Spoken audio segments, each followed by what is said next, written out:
yourself a bad person. Do not speak, because words are powerful. Do not say that you are a bad person for wanting to put yourself first, because society and your friends and people and social media will have you thinking you're a bad person for putting yourself first. Hence why you've been putting yourself last for your whole life. Hence why you've been just existing for so long.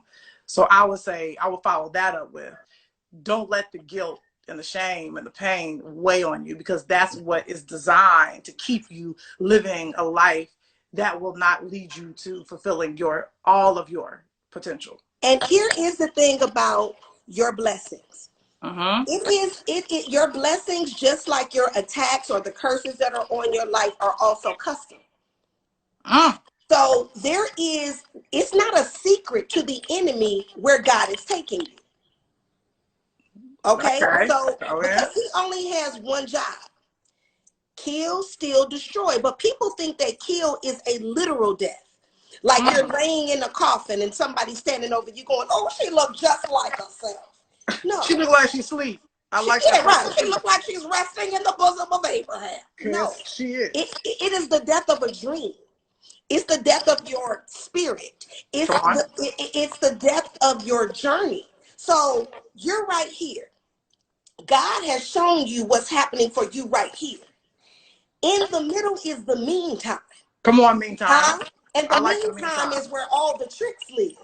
The meantime is set up to keep you over here and delay you from getting here. So all of the things that happened, my mama died, I had a horrible breakup, I got divorced, my son is in jail, this happened, my job got fired, blah, blah, blah, we in a pandemic. It's a setup. It's a scam. It's a scam. To see whether or not you will hold on to what was written on the canvas of your imagination and bear witness to what he put in your heart to make it to this part. Those are the people who have the stick-to-itiveness. Those are the people who have the no matter what attitude. Those are the people who will lean in time and time again, get up, dust yourself off, and get back in the game. Yeah. It's like the race isn't given to the swift, it is given to the one who endures. To the end. To the end.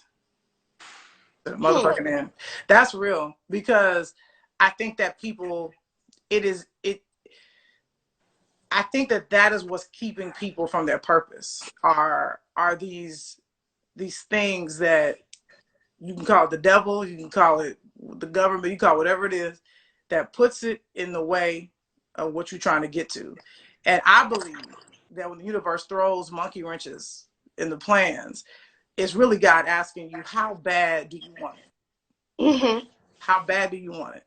Now, you know this for a fact, Lena. I do. People will look at you now on the cover of Vogue and different TV shows and all of the things, and you selling out this and that and having these beautiful curated parties and events and da-da-da-da-da-da.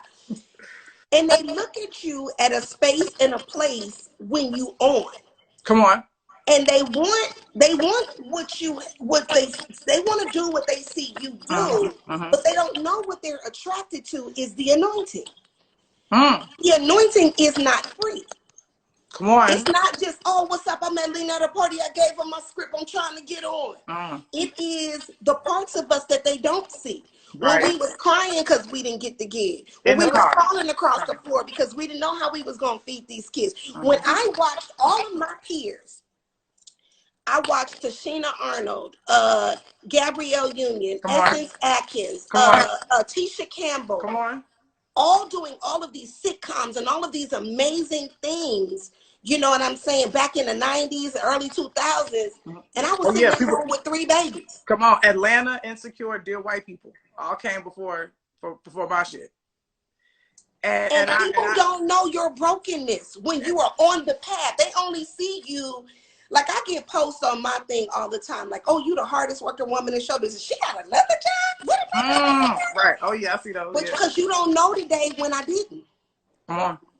When I used to practice acting by playing on the phones at United Airlines, working the midnight shift, because that's the only time I could get somebody who was at home sleep to watch my kids. Come on. No, I interned from 9 to 5 at a literary agency, drove an hour to the Valley, and transcribed tapes for The Real World from 6 to 3 a.m. Did that for 2 months straight. before I got an assistant gig on Girlfriends. Like, and I'm happy they get to see 20s and they get to kind of see the sort of like version of what my life was. Sure. But I think the thing that always kept me stable was faith.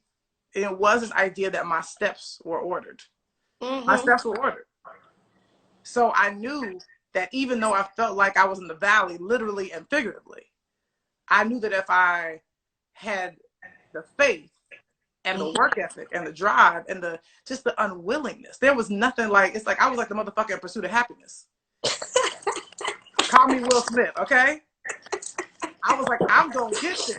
But then the lesson I learned that really I think God wanted me to learn was, he's like, okay, fine, I'm gonna give it to you. Here. Are you happy now? Is it everything you could have hoped and dreamed and wished and wanted? Are you fulfilled?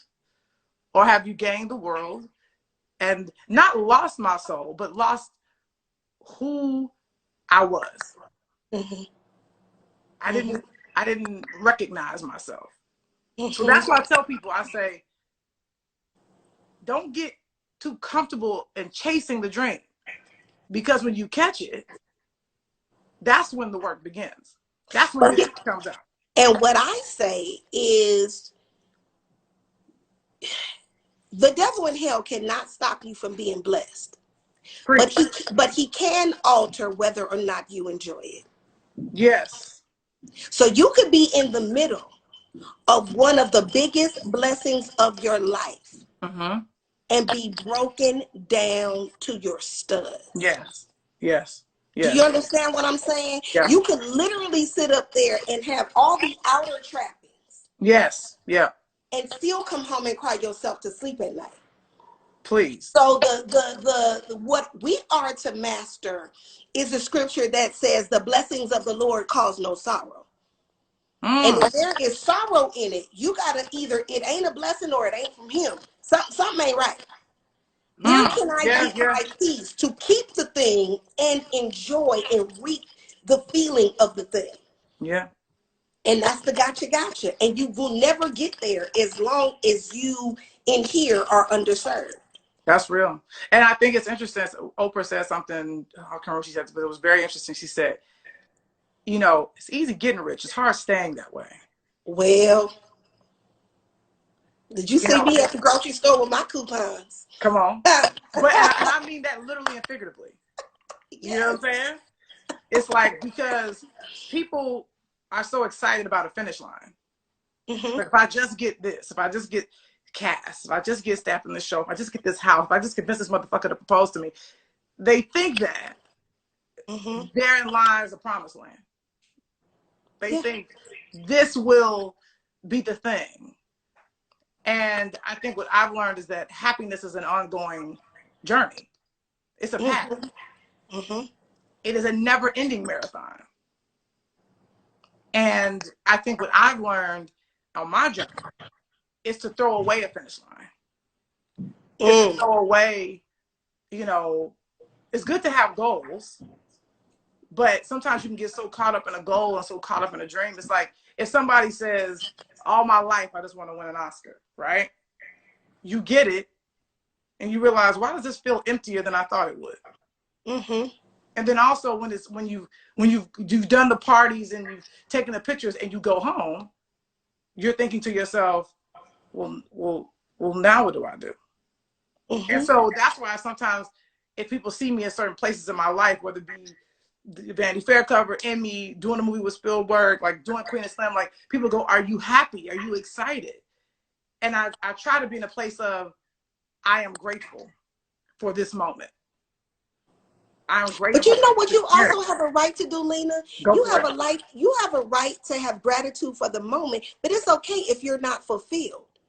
That just means that there's more for you to do. Right. There is more for you to, you know, to chase and to pursue. I remember when I moved, I lived in the same community, but I used to live around the corner. Right. And when I said I was moving, people said, well, why? What's wrong with this house? I mean, this house is nice. Why you need another house? And I had to say, this house is gorgeous, but it's not the promise. Woo! And that's okay. Woo, woo. It's okay that you feel like this, where I would never move if that was my house. Right. That's for you. But God told me I could have something else. Come and on. I know it's not the promise. And I'm okay with that. But people might think you being brand new, or why you just can't be satisfied with that. Because I don't have to be. Right. And you don't have to be that frustrated about what doesn't satisfy me. What you need to do is get you some business. Well, And go and mind that. Preach. Well, I mean, also too, it's like, you know, it's interesting because the images of Drake's crib came out in Architectural Digest today. And so, and it's, of course, it's nasty. It's just like, he took a big giant shit on all of us in the quarantine. We said, oh, damn. Okay, cool. But I think, you know, and that's a part of it. And I'm so happy for the brother. He earned every cent, every moment in that house. But I think what happens is that the people that will be looking at that will get so caught up in the physicality of it all. Mm-hmm. You know, and will go, oh, that's what I want. That they're losing, they're forgetting that God has a specific dream for all of us. Mm-hmm. And I think that we fuck ourselves when we drool over a dream he drew for someone else. Facts. And I believe that his dreams for all of us, he spends time drawing them, creating them, mastering them, putting in the fine details of them. So how disrespectful to look at and a dream he drew for someone else. And copy what they do. And he's like, you're not minding your business. You're not looking at the dream I drew for you. But minding the business I gave you. You took your eyes off of it. Now, this is the same thing that happened when the man was in the boat. Jesus wasn't the only one that walked on water. When that storm came, that boy said, if that's you, Jesus, bid me come. And he got out there and he started walking on that water. But what did he do? He took his eyes off the prize, which is the Most High. He started looking around at the winds and the waves and all of the mayhem and foolishness and carrying on, and he started to sink. And that is exactly what we do when we focus on somebody else's blessing. You can't do that. Right. And let me tell you something else that you can do. My sister put this on she commented here about the time that I knew that I was moving out of this apartment that I lived in. So as an act of faith, I put this, and it was such a tiny apartment. I put this big orange U-Haul dolly right in the middle of the floor. So that when anybody came in and I had boxes and they would go, oh, who's moving? And I would go, I am. Oh, y'all moving? Where are you going? And I would be like, I don't know. Well, when are y'all moving? I don't know. Come on. You better buy boxes. But this is my act of faith, because when they call, I'm going to be ready. And it allowed me to confess every day with my mouth, oh, I'm moving. Come on. I'm leaving here. Do you understand what I'm God saying? got something bigger. Got something else in mind. Has something for you. And I do believe too. Yeah, go ahead. Found this house. Went to go see it. My husband, this is my first husband, said, we can't afford that house. We absolutely cannot. And I said, well, can you at least just come see it? Because the lady on the phone was so nice. And he said, yeah. So we go see the house. We can't afford this house. I said, but I feel like God told me this is the house. You better call the man back up. I know he ain't told you this is the house. And I said, wow, I just had okay. The woman called back and said, what happened? Y'all don't like my house? I said, no, ma'am, we love it. We can't afford it.